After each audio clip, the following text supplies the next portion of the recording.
Hello everyone, today we will start from question number 7 of exercise 8.1. Question number 7 में हमें given है if cot theta is equal to 7/8, मतलब cot theta की value हमारे पास है कितनी 7/8. देन हमें इवैल्यूएट करना मतलब फाइंड आउट करनी है value of first part 1 plus sine theta into 1 minus sine theta by में 1 plus cos theta into 1 minus cos theta और सेकंड में कोट स्क्वायर थीटा. ये तो इजीली निकल जाएगा. कोट थीटा की वैल्यू हमारे पास है, कोट स्क्वायर थीटा निकालना है मतलब इस वैल्यू का क्या करना है हमें स्क्वायर. अब फर्स्ट पार्ट के लिए हमें किस किस की वैल्यू फाइंड आउट करनी है, साइन और कोस की. तो अब हमारे पास एक ट्रिग्नोमेट्री रेशियो की वैल्यू गिवन है कोट थीटा की, तो उसकी हेल्प से हम किसकी वैल्यू फाइंड आउट करेंगे, पहले साइन की और कोस की. तो फर्स्ट ऑफ ऑल राइट करते हैं कि क्या गिवन है हमारे पास, कोट थीटा इक्वल्स टू 7/8. अब कोट किसके इक्वल होता था, टेंजेंट का अपोजिट होता है ना कोट. कोट होता टेंजेंट होता था p/b, तो कोट उसका रेसिप्रोकल होता था मतलब कि b/p. किया था ना वो रूल हमने जो पंडित बद्री प्रसाद वाला, पंडित बद्री प्रसाद हर हर बोले. साइन कोस टेंजेंट, नहीं तो एक चीज और अब बोल सकते हो, पंडित बद्री प्रसाद हर हर बोले सोना चांदी तोले. इससे भी लर्न कर सकते हो, पंडित बद्री प्रसाद हर हर बोले सोना चांदी तोले. नहीं तो सिंपली याद रख सकते हो, पहले साइन आता है फिर कोस आता है और फिर क्या आता है टेंजेंट. साइन कोस टेंजेंट और फिर पंडित बद्री प्रसाद हर हर बोले. अब टेंजेंट की वैल्यू क्या है p/b और टेंजेंट का अपोजिट होता है कोट, तो ये क्या हो जाएगा b/p, मतलब बेस हो जाएगा 7 और p कितना हो जाएगा 8. तो यहाँ से लेट कर लेते हैं, बेस हमारा कितना आ गया 7 क्योंकि एग्जैक्ट वैल्यू हम नहीं कह सकते ना कि 7 इसके एग्जैक्ट वैल्यू है. हो सकता है इसके साथ कुछ मल्टीपल हो इसका, जो दोनों का कॉमन हो और वो हमने कट कर दिया हो. ठीक है, तो इसलिए हम बेस को क्या लेंगे 7 और ऐसे ही परपेंडिकुलर को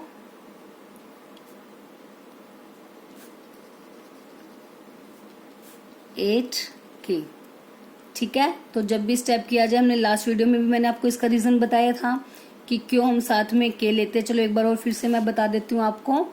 अब जैसे 7/8 है, सपोज मेरे पास हो जाता 14/16. ठीक है, अगर मैं इसे कट कर दूं 2 7 ज़ा 14, 2 8 ज़ा 16, तब भी तो 7/8 आएगी. तो इसलिए हम डायरेक्ट नहीं कह सकते कि कोट की वैल्यू 7/8 है, मे बी 14/16 हो, तब भी तो उसको कट करके 7/8 ही बनेगा.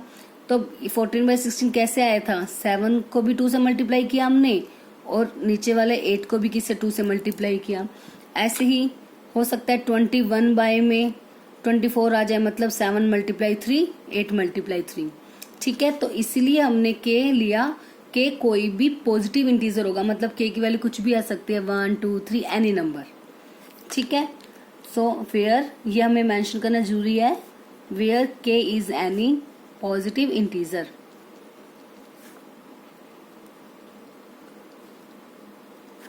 अब कोट में अब हमारे पास बेस और परपेंडिकुलर की वैल्यू हमारे पास आ गई, तो अब कौन सी वैल्यू मिसिंग है, हाइपोटेन्यूज. तो कौन किससे यूज करेंगे, bye using the Pythagoras theorem. Now bye using Pythagoras theorem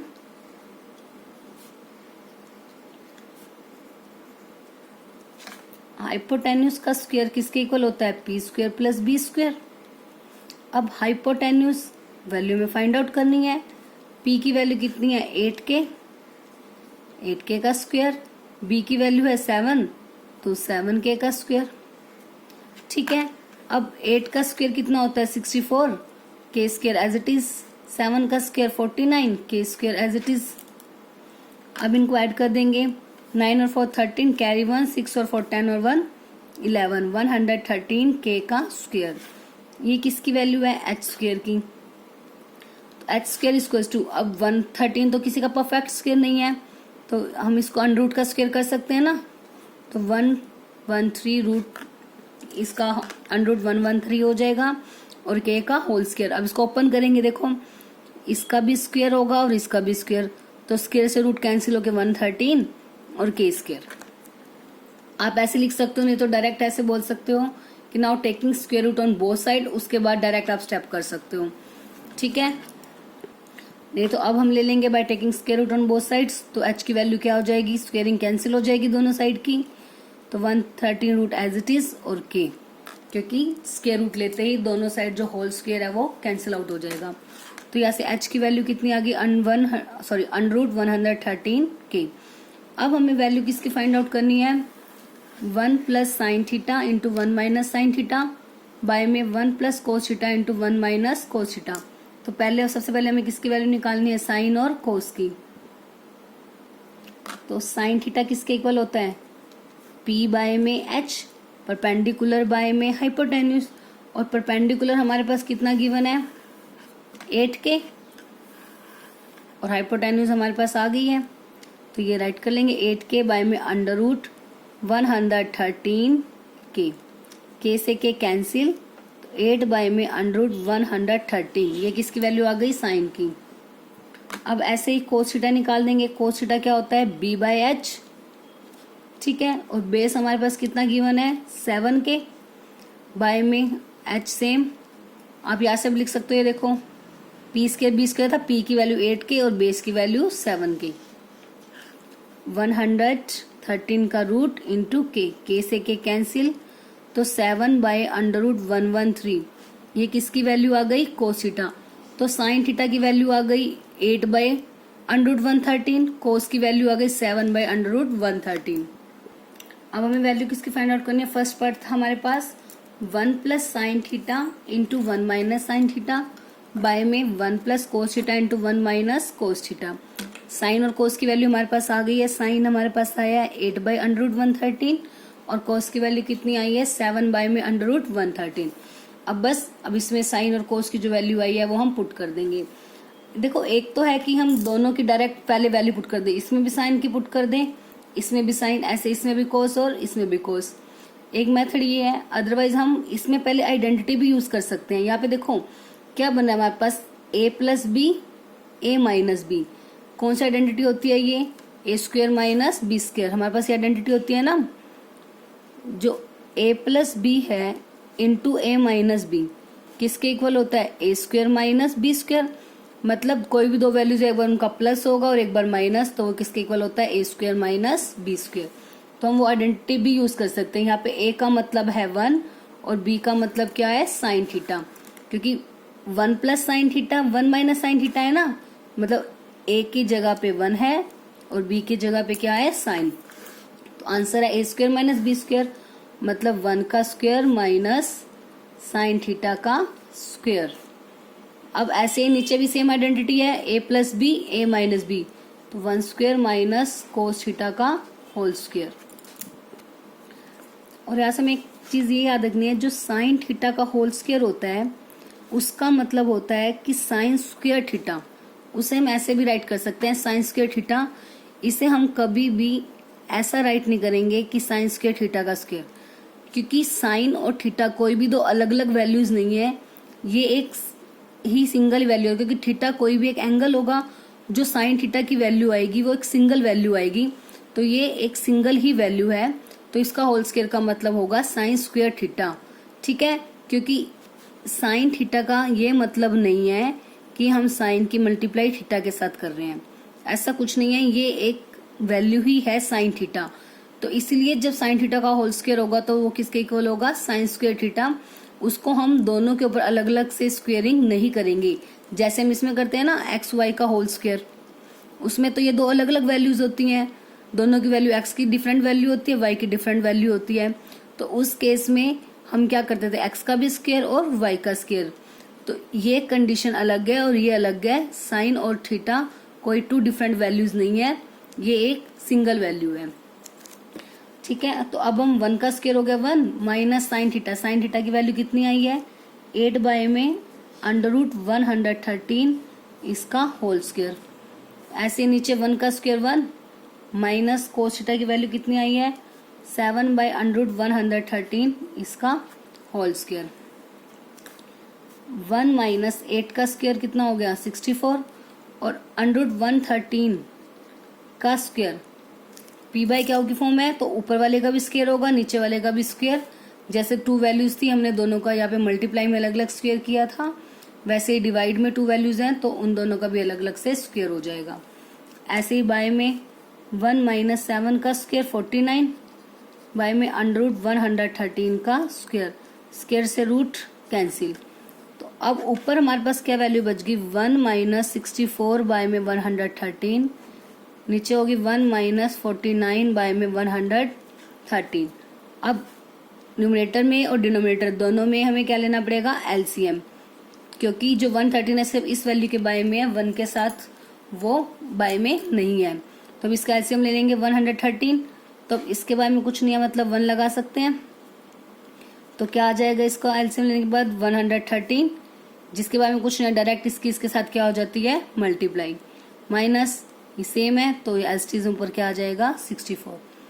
same ऐसे ही बाय में 113, नीचे वाले का डिनोमिनेटर का भी एलसीएम सेम, तो 113 माइनस का 49।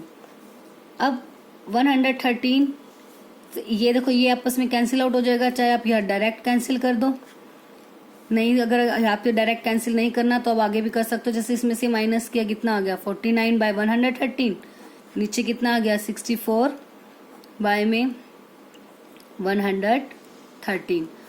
अब जब हम इसको रेसिप्रोकल करेंगे तो इसका रेसिप्रोकल कितना हो जाएगा 113 बाय में 64, ये कैंसिल आउट। तो अगर आप चाहो तो यार डायरेक्ट कैंसिल कर दोगे तो इनकी माइनस करके 49 आएगा, इनकी माइनस करके 64, तो वहां से भी हमारा आंसर कितना आ जाएगा 49 बाय में 64। ठीक है, तो बस इसमें सिंपल क्या था कि साइन और कोस की वैल्यूज ही पुट करनी थी हमें। तो जो हमारे पास कोट थीटा गिवन था उसकी हेल्प से पहले हमने हाइपोटेन्यूज निकाली, हाइपोटेन्यूज निकालने के बाद किसकी वैल्यू फाइंड आउट की, साइन और कोस की। बस फिर साइन और कोस की वैल्यू सिंपली हमें इसके अंदर पुट करनी है और उसके बाद इसे सिंप्लीफाई करना है। तो सिंप्लीफाई करने के बाद इसका आंसर कितना आ गया 49 बाय 64। अब जो सेकंड पार्ट है, सेकंड पार्ट क्या है हमारे पास, cot square theta. Cot square theta, cot square theta का मतलब क्या है, कोट थीटा का होल स्क्वायर। इसका मतलब क्या है, कोट थीटा का होल स्क्वायर। अभी ये कंसेप्ट क्लियर करवाया ना आपको कि साइन थीटा का होल स्क्वायर मतलब साइन स्क्वायर थीटा। तो ऐसे ही कोट स्क्वायर थीटा का मतलब क्या, कोट थीटा का होल स्क्वायर। और कोट थीटा की वैल्यू हमें गिवन है, कोट थीटा की वैल्यू हमारे पास गिवन है कितनी, 7/8। तो कोट थीटा का होल स्क्वायर मतलब 7/8 का होल स्क्वायर। तो 7 का स्क्वायर कितना आ गया 49 और 8 का स्क्वायर कितना आ गया 64। तो कोट स्क्वायर थीटा की वैल्यू भी कितनी आ गई 49 बाय में 64। This is your final answer. Second part का आंसर ये और ये फर्स्ट पार्ट का आपका आंसर हो गया। Now next question number 8, if 3 cot A equals to 4 check whether 1 minus tangent square A by में 1 plus tangent square A equal है cos square A minus sine square और नोट कि 3 cot A 4 के equal given है। तो हमें check करना है कि क्या ये लेफ्ट साइड राइट साइड के इक्वल है या नहीं है। तो सबसे पहले हमारे पास 3 cot A की वैल्यू 4 है तो cot A की निकालनी है। 3 इधर मल्टीप्लाई में है, इधर आके क्या हो जाएगा डिवाइड। तो cot A की वैल्यू आ गई 4/3। अब हमें वैल्यू फाइंड आउट करनी है किसकी, टेंजेंट की, कोस और साइन, तीनों की फाइंड आउट करनी है। अब जो टेंजेंट होता है वो तो किसका रेसिप्रोकल होता है, कोट का रेसिप्रोकल होता है। तो कोट की वैल्यू हमारे पास है तो टेंजेंट की तो यही से आ जाएगी, because tangent is equals to 1 by में कोट ए। तो कोट ए की वैल्यू 4/3 है तो उसका रेसिप्रोकल मतलब अपोजिट हो जाएगा। तो टेंजेंट की वैल्यू कितनी आ जाएगी 3 बाय में 4। रेसिप्रोकल मतलब जो न्यूमरेटर है वो डिनोमिनेटर बन जाएगा और जो डिनोमिनेटर है वो न्यूमरेटर बन जाएगा। तो टेंजेंट की वैल्यू आ गई 3/4। अब वैल्यू फाइंड आउट करनी है किसकी, कोस और साइन। अब उसके लिए हमें थर्ड वैल्यू भी चाहिए, मतलब परपेंडिकुलर और बेस हमारे पास है, हाइपोटेन्यूज हमें फाइंड आउट करनी है। बिकॉज जो टेंजेंट होता है, जो ट्रिग्नोमेट्री रेशियो होती है टेंजेंट, वो किसके इक्वल होती है, P/B, मतलब परपेंडिकुलर बाय में बेस। तो P और B की वैल्यू हमारे पास है, किसकी वैल्यू हमें फाइंड आउट करनी है, हाइपोटेन्यूज की। तो लेट परपेंडिकुलर कितना हो जाएगा 3K and base is 4K, where K is any positive integer, K कोई भी पॉजिटिव इंटीजर है। अब यूजिंग करेंगे क्या, by using the Pythagoras theorem, h² equals to P² plus B²। Hypotenuse का स्क्वायर इक्वल होगा perpendicular square plus base square by using Pythagoras theorem. ठीक है, अब h की वैल्यू हमें फाइंड आउट करनी है, तो H square as it is, p की वैल्यू कितनी है 3k का होल स्क्वायर प्लस बेस की वैल्यू कितनी है 4k, तो 4k का होल स्क्वायर, तो एच स्क्वायर इज टू 3 का square 9, k square as it is plus 4 का स्क्वायर 16 और k का स्क्वायर k स्क्वायर हो जाएगा। अब 16 प्लस 9 कितना हो जाएगा 25, k square as it is. अब H square is equal to 25 के का स्क्वायर, तो ये किसका स्क्वायर हो गया 25 किसका स्क्वायर होता है 5 का, तो 5k का होल स्क्वायर। तो now taking square root on both side, तो स्क्वायर रूट लेने से क्या हो जाएगा स्क्वायर से स्क्वायर कैंसिल आउट हो जाएगा, तो h is equal to 5k by taking square root on both side. Square root लेते ही दोनों साइड की स्क्वेयरिंग कैंसिल आउट हो जाएगी। तो यहाँ से हाइपोटेन्यूज कितनी आ गई हमारे पास 5k। अब हमें वैल्यू किसकी फाइंड आउट करनी है साइन और कोस की, तो साइन थीटा सॉरी जो एंगल है वो किस में यूज कर रहे हैं हम a में, तो यहाँ पे भी किस में लेना पड़ेगा साइन a। साइन a कितना हो जाएगा परपेंडिकुलर बाय में हाइपोटेन्यूज, और परपेंडिकुलर की वैल्यू कितनी है हमारे पास 3k बाय में हाइपोटेन्यूज इज 5k, k से k कैंसिल 3/5 किसकी वैल्यू आ गई साइन की। अब ऐसे ही हमें कोस a निकालना है, तो कोस a क्या होता है b बाय में h, बेस कितना है 4k बाय में h 5k, तो 4k बाय में 5k, k से k कैंसिल, तो कोस की वैल्यू आ गई 4/5। अब चेक करना है कि क्या 1 minus tangent square A by में 1 प्लस टेंजेंट स्क्वायर ए इक्वल होगा कोस square A minus sine square ए के या फिर नहीं। तो लेफ्ट और राइट दोनों की वैल्यू फाइंड आउट करनी पड़ेगी। अगर इक्वल आ गई तो यस दोनों इक्वल है, और अगर इक्वल नहीं होगी तो that means these values are not equal. अब लेफ्ट हैंड साइड क्या है हमारे पास 1 minus tangent square A by में 1 प्लस टेंजेंट स्क्वायर ए, तो 1 माइनस टेंजेंट स्क्वायर ए मतलब टेंजेंट ए का होल स्क्वायर, और टेंजेंट ए की वैल्यू हमारी कितनी आई थी 3/4, तो टेंजेंट ए के प्लेस पर क्या राइट कर देंगे 3/4 स्क्वायर है तो इसका होल स्क्वायर बाय में 1 प्लस टेंजेंट ए की वैल्यू 3/4 का होल स्क्वायर, सो 1 माइनस अब 3 का स्क्वायर 9 बाय में 4 का स्क्वायर 16, ऐसे नीचे 1 प्लस 3 का स्क्वायर 9 बाय में 4 का स्क्वायर 16। अब न्यूमरेटर में भी 16 एलसीएम आ जाएगा और ऐसे डिनोमिनेटर में भी 16 एलसीएम।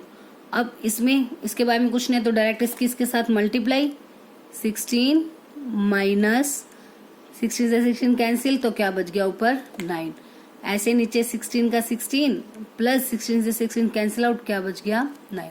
16 में से 9 गए कितना आएगा 7 बाय में 16 एज इट इज, चाहो तो अब यहाँ से डायरेक्ट के कैंसिल आउट कर सकते हैं क्योंकि जब इसको हम रेसिप्रोकल करेंगे तो 16 से 16 तो क्या हो जाएगा कैंसिल। 16 में से 9 गए 7 बाय में 16 प्लस 9 25, तो लेफ्ट हैंड साइड कितनी आ गई हमारे पास 7 बाय में 25। अब राइट हैंड साइड क्या है हमारे पास, राइट हैंड साइड क्या निकालनी है cos square A minus sine square ए। अब राइट हैंड साइड क्या है cos square A minus sine square ए, कोस की वैल्यू है 4/5, साइन की वैल्यू 3/5 हमें अभी फाइंड आउट भी की है, तो बस कोस ए का स्क्वायर मतलब कोस स्क्वायर ए मतलब कोस ए का होल स्क्वायर, दैट मीन्स 4/5 का होल स्क्वायर। साइन स्क्वायर ए मतलब साइन ए का होल स्क्वायर 3/5 का होल स्क्वायर। नाउ 4 का स्क्वायर 16 बाय में 5 का स्क्वायर 25 माइनस 3 का स्क्वायर 9 5 स्क्वायर 25।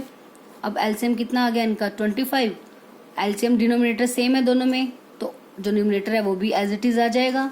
16 माइनस 9 कितना हो गया 7 बाय में 25, और जो हमारी लेफ्ट हैंड साइड आई थी वो भी कितनी आई थी 7/25, और राइट हैंड साइड भी कितनी आई है 7/25, तो इसका मतलब जो लेफ्ट हैंड साइड है वो इक्वल आ गई right hand side. Therefore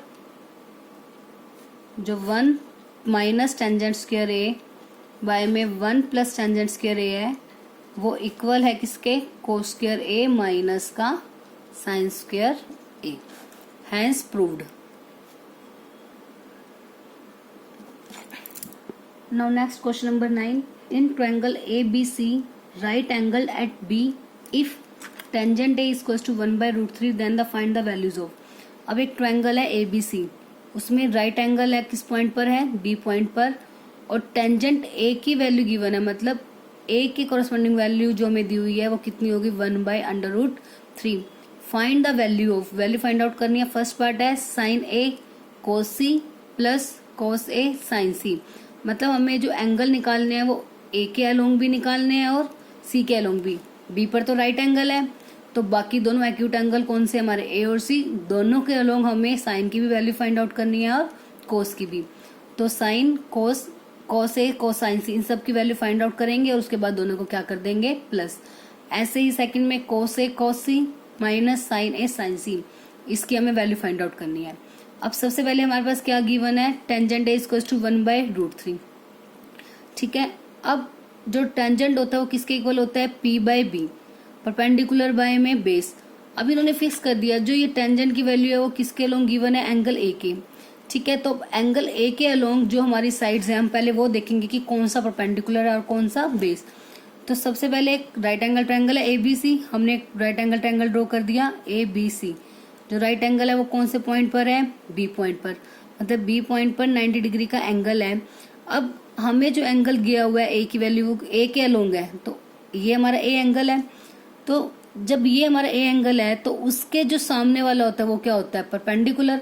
that means जो BC है वो हमारा क्या हो जाएगा, ए के अलोंग परपेंडिकुलर।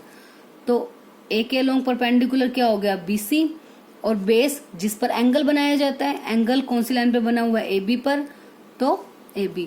बस इतना याद रखना है, जब किसी भी एंगल फिर किसी भी एंगल के अलोंग कोई भी आइडेंटिटी होगी उसमें परपेंडिकुलर बेस आपको देखना होगा। तो उसमें जो परपेंडिकुलर होगा उसमें कभी भी वो एंगल इंक्लूड नहीं होगा। ठीक है, और जो बेस होगा उसमें वो एंगल जरूर आएगा। अब जैसे ए के अलोंग था तो P जो परपेंडिकुलर था वो हमारा आया BC, उसमें ए वर्टेक्स यूज नहीं हुआ ना, क्योंकि उसके सामने वाला हमने लेना होता। जब उसके सामने वाली लाइन होगी तो उसके अंदर वो एंगल तो कंसीडर होगा ही नहीं। और बेस तो हमेशा उसी एंगल पर ही बनेगा, और उसी एंगल मतलब वो एंगल जिस लाइन पर बना हुआ है, जिस लाइन पर बना हुआ है तो उसमें वो वर्टेक्स तो जरूर इंक्लूड होगा, मतलब AB। तो ये चीज भी आप याद कर सकते हो एज ए ट्रिक कि परपेंडिकुलर में वो एंगल इंक्लूड नहीं होगा और बेस में मस्ट है कि वो एंगल जरूर इंक्लूड होना चाहिए।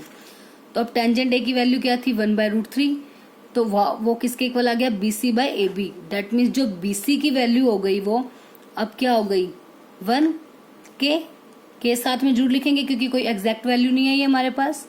और AB की वैल्यू कितनी हो जाएगी, बेस वाली, मतलब √3K। तो यहाँ से BC आ गया 1K और AB कितना आ गया, √3K। किसकी वैल्यू फाइंड आउट करनी है अब हमें, AC की। तो अब दो वैल्यूज है, परपेंडिकुलर और बेस की वैल्यू हमारे पास है। थर्ड वैल्यू निकालनी है, तो bye using the Pythagoras theorem in right angle triangle ABC, जो हाइपोटेन्यूज मतलब AC का स्क्वायर इक्वल होगा परपेंडिकुलर का स्क्वायर प्लस बेस का square BC square plus AB square by using Pythagoras theorem.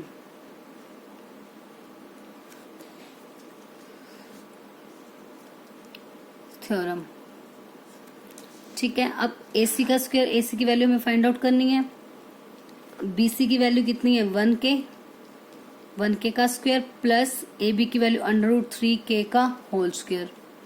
अब 1K स्क्वायर तो K स्क्वायर ही आ जाएगा, √3 का स्क्वायर हो जाएगा 3 और K square as it is 3 + 1 4K square. अब जो 4K स्क्वायर है वो किसका स्क्वायर हो जाएगा, 2K का।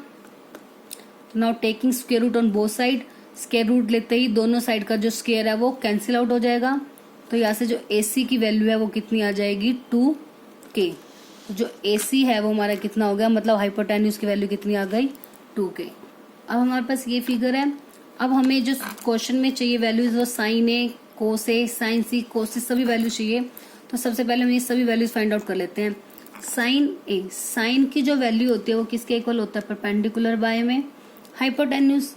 ठीक है, परपेंडिकुलर बाय में हाइपोटेन्यूज। ए के केस में जो परपेंडिकुलर है वो कौन सा है हमारा, BC, और हाइपोटेन्यूज तो दोनों केसेस में सेम रहेगी, दैट इज AC। तो BC बाय में AC, तो जो साइन A की वैल्यू है BC की वैल्यू कितनी थी, BC 1K बाय में AC की वैल्यू कितनी है 2K, K से K कैंसिल, तो साइन A की वैल्यू कितनी आ गई हमारे पास 1/2, साइन A आ गया 1/2। अब ऐसे ही कोस A के केस में B/H होता है पहले कोस, अब कोस A के केस में जो बेस है वो कितना होगा, एंगल A के अलोंग है ना, तो बेस यही होगा हमारा AB बाय में AC, AB की वैल्यू कितनी है √3K बाय में AC की वैल्यू है 2K, K से K कैंसिल, √3 बाय में 2, ये किसकी वैल्यू आ गई कोस A। अब निकालनी है हमें साइन C की वैल्यू, साइन होता तो किसके इक्वल है P/H, अब बट निकालना किस एंगल के अलोंग है C, जब C के अलोंग निकालना है तो C के सामने वाला क्या हो जाएगा परपेंडिकुलर, तो मतलब अब परपेंडिकुलर बन गया हमारा AB और H सेम रहे AC। ऐसे ही कोस C होता है हमारा बेस बाय में हाइपोटेन्यूज, तो कोस C के केस में जो बेस होगा वो कौन सा हो जाएगा BC बाय में हाइपोटेन्यूज से, मतलब दोनों के केस में जो P और B थे वो एक दूसरे से इंटरचेंज हो गए, इसमें P था BC और इसमें कोस में आ गया बेस BC। ऐसे ही इसका जो परपेंडिकुलर था, मतलब दोनों के केस में जो परपेंडिकुलर थे वो इंटरचेंज हो गए, इसका BC है तो इसका परपेंडिकुलर AB है, ऐसे इसका बेस AB है तो उसका परपेंडिकुलर जो है वो BC हो जाएगा। ठीक है, तो बस इतना ही याद रखना है, जिस भी एंगल के कोरस्पॉन्डिंग हो उसके सामने वाला परपेंडिकुलर और उसके साथ वाला बेस हो जाएगा। तो बस अब इसकी वैल्यूज पुट अप कर देते हैं। AB की वैल्यू कितनी आएगी, AB की वैल्यू है हमारे पास √3K और AC की वैल्यू कितनी है 2K, K से K कैंसिल, तो √3/2, ये किसकी वैल्यू आ गई साइन C की। ऐसी कोस C BC बाय AC है ना, तो BC कितना है 1K बाय में AC की वैल्यू है 2K, K से K कैंसिल 1/2, तो ये चारों वैल्यूज आ गई। तो अब इसको बस फर्स्ट और सेकंड पार्ट में बस इसके प्लेस पर वैल्यूज को पुट कर देंगे। तो जो फर्स्ट पार्ट में निकालना है sine A into cos C plus cos A into sine C, तो 1 बाय 1 वैल्यू पुट करते हैं। साइन A की वैल्यू कितनी आई थी हमारे पास 1/2 मल्टीप्लाई कोस C की वैल्यू 1/2 प्लस कोस A की वैल्यू है √3/2 मल्टीप्लाई साइन C की वैल्यू, साइन C ये है, इसकी वैल्यू है √3/2। अब ऊपर 1 की 1 से मल्टीप्लाई 1, 2 का नीचे 2 मल्टीप्लाई 2 4 प्लस √3 मल्टीप्लाई √3 का स्क्वायर बाय में 2 का स्क्वायर 4, स्क्वायर से रूट कैंसिल। अब दोनों का एलसीएम कितना आ गया 4। अब जो दोनों का डिनोमिनेटर सेम है तो ऊपर न्यूमरेटर भी ऐसी चीज आ जाएगा 1 प्लस स्क्वायर से रूट कैंसिल हो गया, तो क्या बच गया यहाँ पे सिर्फ 3 प्लस 1 4, 4/4 कितना हो गया 1। तो फर्स्ट पार्ट का आंसर कितना हो गया 1। फर्स्ट पार्ट इतना ही है। अब सेकंड पार्ट में cos C minus sine A sine C, तो बस कोस A की वैल्यू कितनी आई थी हमारे पास, कोस A है √3/2, तो कोस A के प्लेस पर रिप्लेस कर दिया √3/2 इंटू कोस C की वैल्यू आई थी 1/2 माइनस साइन A की वैल्यू है हमारे पास 1/2 मल्टीप्लाई साइन C की वैल्यू कितनी है √3/2, राइट कर दी सभी वैल्यूज। बस अब √3 की 1 से मल्टीप्लाई कितनी हो जाएगी √3 बाय में 2 मल्टीप्लाई 2 4 माइनस 1 की √3 से √3 2 2 जा 4। अब √3/4 माइनस √3/4 कितना आ गया 0, क्योंकि इसमें से ये माइनस करेंगे सेम वैल्यूज है कैंसिल आउट हो जाएगी, सो आंसर इज 0।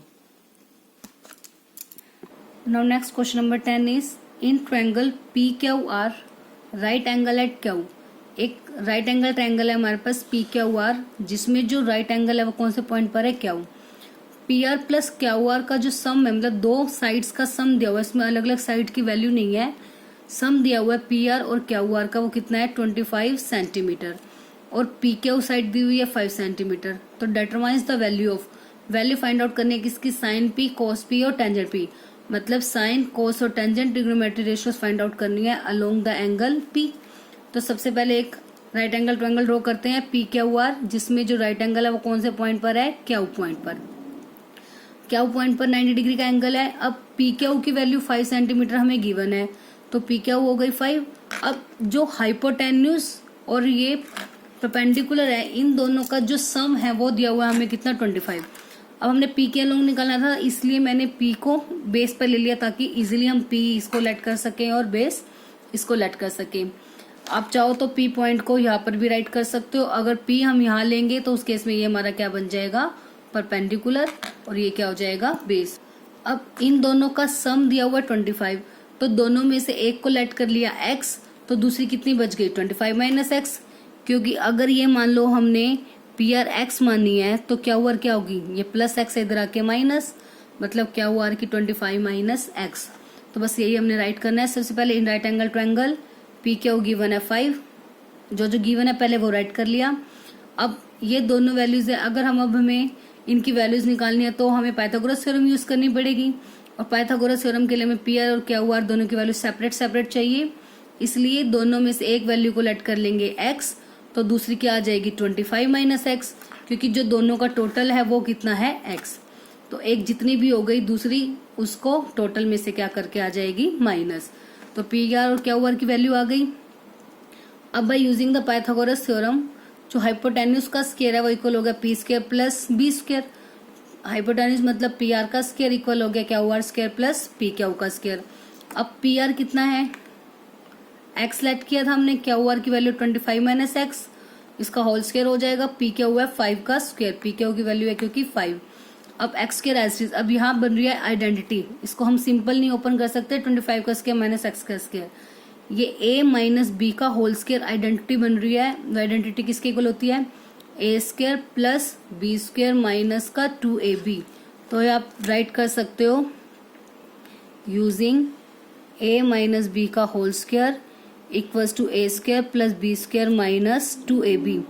यहाँ पे a का मतलब है 25 और b का मतलब क्या है x, तो मतलब a का स्क्वायर मतलब 25 का square plus X square minus 2 into A B, 2 into 25 multiply X plus 5 का स्क्वायर 25 हो गया।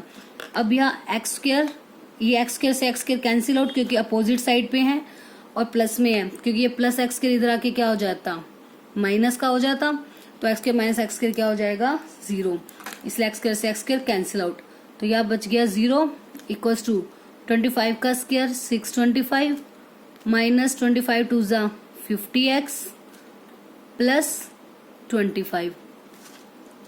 ठीक है, अब 625 प्लस 25 कितना हो जाएगा 650। अब सबसे पहले जो ये 50x ये माइनस का इधर आके क्या हो गया प्लस का 50x, 625 प्लस 625 कितना हो गया 650, तो x की वैल्यू आ गई 650 बाय में 50, 0 से 0 कैंसिल, 5 1 जा 5, 5 3 जा 15, तो x की वैल्यू आ गई 13, तो x की वैल्यू आ गई 13, x किसकी वैल्यू थी पी आर, सो पी आर की वैल्यू आ गई हमारे पास 13 सेंटीमीटर, और जो क्या हुआ है क्या हुआ किसके इक्वल था 25 माइनस एक्स, मतलब 25 माइनस 13 कितनी आ गई 12 सेंटीमीटर। पी आर की वैल्यू भी आ गई, क्या हुआ की भी आ गई।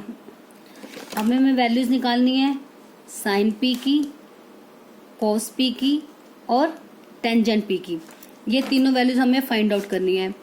अब साइन पी का साइन का मतलब क्या होता है परपेंडिकुलर बाय में हाइपोटेन्यूज, कोस क्या होता है B by H base by hypotenuse, और टेंजेंट कितना होता है परपेंडिकुलर बाय में बेस। अब सबसे पहले देखते हैं कि जो हमारे पास फिगर है उसमें परपेंडिकुलर कौन सा होगा, हाइपोटेन्यूज कौन सी होगी। अब इसमें परपेंडिकुलर मतलब क्या हुआ हो जाएगी, बेस पी क्या हो जाएगा, और हाइपोटेन्यूज क्या हो जाएगी पी आर, क्योंकि इसमें पी के लोगे ना तो पी के सामने वाला ही परपेंडिकुलर मतलब क्या हुआ ही परपेंडिकुलर होगा। पी किस पर बना हुआ पी के ऊपर, तो पी क्या हुई हमारा बेस होगा, और जो पी आर है वो हमारी क्या हो जाएगी हाइपोटेन्यूज। तो बस अब ये सभी वैल्यूज लिख दी, पी का मतलब क्या हुआ एच हो गया पी आर, बेस पी क्या हुआ एच पी आर, पी क्या हुआ और बी पी क्या हुआ। बस अब इनकी वैल्यूज पुटअप कर देते हैं। क्या हुआ की वैल्यू आई है 12 और पी आर की वैल्यू ऑलरेडी हमें क्या गिवन थी 5।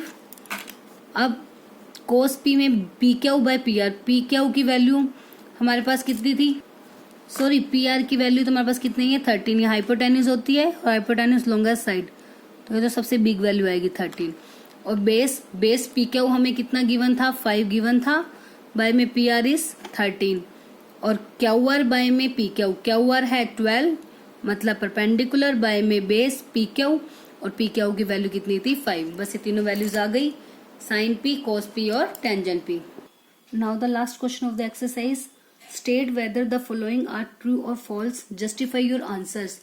अब हमें कुछ स्टेटमेंट्स गिवन है, हमें ये बताना है कि ये ट्रू है या फिर फॉल्स है, और अपने आंसर की जस्टिफिकेशन भी देनी है कि ये क्यों ट्रू है और क्यों फॉल्स है। अब जो सबसे पहला फर्स्ट पार्ट है हमारा, वो क्या है, फर्स्ट पार्ट में क्या है, the value of tangent A is always less than 1। कि कहते हैं जो टेंजेंट ए की वैल्यू है ना वो हमेशा 1 से छोटी आएगी। क्या ऐसा जरूरी है कि हमेशा टेंजेंट ए की वैल्यू 1 से छोटी आएगी? नो, बिल्कुल भी जरूरी नहीं है, फॉल्स। बिकॉज हमें पता है जो टेंजेंट ए है वो किसके इक्वल होता है, परपेंडिकुलर बाय बेस। ठीक है, टेंजेंट यही होता है ना हमारा, पी बाय बी के इक्वल। अब जो परपेंडिकुलर है वो जरूरी तो कोई भी, हमारे पास देखो राइट एंगल ट्रायंगल है सपोज। अब हमें पता है जो हाईएस्ट सबसे लॉन्गेस्ट जो साइड होती है वो हमारी हाइपोटेन्यूज होती है। अब पी और बी, सपोज मैंने इस एंगल के लॉन्ग बनाया तो पी ये हो जाएगा और बी ये हो जाएगा। अब ये तो जरूरी नहीं है ना कि पी हमेशा बी से छोटा होगा, क्योंकि पी बाय बी, अगर मान लो पी हमारे पास स्मॉल आ गया बी से, तो मान लो 2/3 ले लिया, पी है 2 बी है 3, तब तो हमें पता है कि जो ये वैल्यू आएगी वो 0 पॉइंट समथिंग आएगी, 0.6। ठीक है, बट अगर मान लो p की वैल्यू 3 हो जाए, b की वैल्यू 2, तो वैल्यू हमारी कितनी आ गई, 1.5 आ गई ना हमारी वैल्यू। तो मतलब अगर p की वैल्यू b से छोटी आ गई तब तो हम कहेंगे कि हाँ तो जो टेंजेंट की वैल्यू है वो 1 से छोटी आएगी। बट जरूरी तो नहीं है ना कि p हमेशा परपेंडिकुलर हमेशा बेस से छोटा होगा, परपेंडिकुलर तो बड़ा भी हो सकता है। तो अगर परपेंडिकुलर बेस से बड़ा आ गया तो उस केस में जो हमारी वैल्यू है वो 1 से बड़ी हो जाएगी। तो इसलिए जो हमारी ये वैल्यू में जो स्टेटमेंट गिवन है वो कैसी हो जाएगी, फॉल्स। बिकॉज जो टेंजेंट है वो पी बाय बी के इक्वल होगा। तो हम इसकी जस्टिफिकेशन में राइट कर सकते हैं कि अगर परपेंडिकुलर बड़ा है, मतलब अगर न्यूमरेटर डिनोमिनेटर से बड़ा है तो ऑब्वियस है जो वैल्यू है वो 1 से ग्रेटर हो जाएगी, और अगर न्यूमरेटर छोटा होगा तो वैल्यू कैसी हो जाएगी, लेस देन 1 हो जाएगी। ठीक है, अब सेकंड आता है कि second A 12/5 for some value of angle A, क्या ये पॉसिबल है? बिल्कुल पॉसिबल है, क्योंकि सेकंड का मतलब होता है h बाय बी। ठीक है, और हमें पता है जो h होता है वो सबसे लॉन्गेस्ट साइड होती है, और यहाँ पे h जो है वो हमारा ग्रेटर ही है। आप देखो चाहो तो चेक भी कर सकते हो, अगर मान लो हम h ले लेते हैं 12, ठीक है, ये h बाय बी है ना, b कितना होगा 5। तो अगर हम p की वैल्यू निकालते हैं वो क्या होगी, h² equals to p² plus b² होता है। तो h का मतलब हो गया 144 हो गया 12 का स्क्वायर, p का स्क्वायर हमें निकालना है, b का स्क्वायर कितना हो गया 5 का स्क्वायर 25 प्लस 25 इधर आके माइनस अगर हम कर देते हैं which is equals to p², तो p² आ गया हमारा 119, तो p की वैल्यू 119। ठीक है, तो उस केस में अगर इसका रूट भी निकाल लेंगे ना तो भी p की वैल्यू 10 पॉइंट समथिंग आएगी। तो देखो बेस आ गया हमारा 5, p आ गया 10 पॉइंट कुछ भी होगा, और h 12, तो h सबसे बड़ी साइड हो गई ना, और हाइपोटेन्यूज सबसे बड़ी साइड होती है हमारे पास। तो इसलिए यस ये वैल्यू पॉसिबल है, क्योंकि जो ये अपर वाली वैल्यू है वो लॉन्गेस्ट साइड है, और बेस कितना हो सकता है 5। अगर 12 और 5 हम ले लेंगे तब भी इसके लिए कोई ना कोई इससे स्मॉल साइड ही एग्जिस्ट कर रही है। ठीक है, तो यस हम कह सकते हैं हाँ ये वैल्यू इसकी पॉसिबल है, ये वैल्यू इससे हो सकती है। अगर मान लो जैसे मैं इसको 12 और ये 5 लेके अगर हम चलते हैं, और अगर मान लो p की वैल्यू हमारी कुछ ऐसी आ जाती कि सपोज 13 पॉइंट कुछ आ जाती, तब हम कहते कि जो ये वैल्यू है ये पॉसिबल नहीं है, क्योंकि उस केस में परपेंडिकुलर हमारा हाइपोटेन्यूज से बड़ा आ जाता, बट ये पॉसिबल नहीं है। तो जो वैल्यूज हमें गिवन है एक बार उसे हम चेक करके देख लेंगे थर्ड वैल्यू निकाल के। थर्ड वैल्यू अगर हाइपोटेन्यूज मतलब जो बिग वैल्यू हमारे पास गिवन है उनसे स्मॉल आएगी तो यस ये चीज पॉसिबल है, अदरवाइज पॉसिबल नहीं है। बिकॉज अगर ये वैल्यू पॉसिबल है तो ये हमारा क्या कंसीडर होगा, h, और h हमें पता है कि किसी भी राइट एंगल ट्रायंगल में जो हाइपोटेन्यूज होते हैं वो सबसे लॉन्गेस्ट साइड होती है। बस ये हमने रीजन राइट करना है। सेकंड ए हो गया for h by B, and hypotenuse is always because the hypotenuse is always the longest side. Next third part आता है हमारा, cosec is the abbreviation used for the cosecant of angle A. क्या cos ए जो है abbreviation cosecant की है? क्या ये कोसिकेंट की एब्रीवेशन है? नो। हमने पढ़ा था ना कि जो हमारी इंट्रोडक्शन वाले पार्ट में हमने किया था कि कोस ए किसकी एब्रीवेशन होती है? कोसाइन की। ठीक है, कोसिकेंट की जो एब्रीवेशन यूज करते हैं वो क्या होती है? COC, कोसेक्ट ए। ये एब्रीवेशन होती है उसकी, इसकी कोसिकेंट। और अब एक नई एब्रीवेशन भी आ गई है जो क्या मिल जाती है? CSC। ये अब एक न्यू एब्रीवेशन आ चुकी है कोसिकेंट की, CSCA। तो ये एब्रीवेशन भी कोसिकेंट की है और ये एब्रीवेशन भी किसकी है? कोसिकेंट की।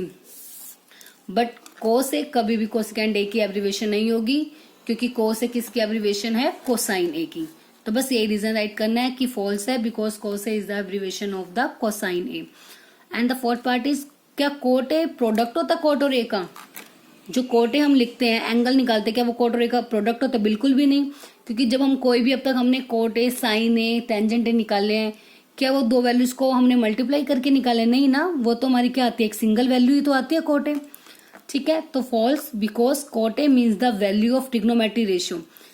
ट्रिग्नोमेट्री रेशियो कोट ए की वैल्यू है ना ये, विद रिस्पेक्ट टू एंगल किसका? ए एंगल के अलोंग कोट की वैल्यू होती है कोट ए। और कोट का अकेले ए के बिना कोट का कोई मीनिंग नहीं है, मतलब कोट की विदाउट एंगल कोई भी वैल्यू एग्जिस्ट नहीं करती, उसका कोई मीनिंग नहीं है विदाउट एंगल। ठीक है, तो कोट ए जो है वो प्रोडक्ट नहीं होगा, क्योंकि जैसे एक्स और वाई हम दो वैल्यूज का प्रोडक्ट करते हैं, उसका मतलब तो होता है X multiply Y. But cot और ए, यहाँ पे ये कोई दो अलग अलग वैल्यूज नहीं है। कोट ए एक सिंगल वैल्यू है, जिसका हमारे पास एक सिंगल ही आंसर आता है कोट ए का। ठीक है, अब नेक्स्ट आ जाता है इसका लास्ट पार्ट, साइन थीटा अगर 4/3 फॉर सम एंगल थीटा, क्या ये पॉसिबल है? अब साइन किसके इक्वल होता है? साइन तो P/H होता है, परपेंडिकुलर बाय हाइपोटेन्यूज। और इन्होंने बोल दिया जो न्यूमरेटर बड़ा है, मतलब परपेंडिकुलर बड़ा आ गया। क्या ये पॉसिबल है? बिल्कुल भी नहीं है, बिकॉज जो हाइपोटेन्यूज होती है वो सबसे लॉन्गेस्ट साइड होती है। तो इसका मतलब जो साइन के केस में डिनोमिनेटर हमेशा कैसा होना चाहिए? सबसे बड़ा। ठीक है, तो इसलिए false, because sine theta P/H है। और ऑलवेज जो परपेंडिकुलर है वो किससे छोटा होना चाहिए? हाइपोटेन्यूज से। बट यहाँ पे तो परपेंडिकुलर मतलब 4 ग्रेटर आ रहा है किससे? 3 से। सो इसलिए ये वैल्यू पॉसिबल साइन के केस में नहीं है। बस इसी के साथ आपकी एक्सरसाइज 8.1 फिनिश होती है। आई होप आपको 8.1 में जो भी कंसेप्ट यूज हुआ है वो अच्छे से क्लियर हो गया होगा।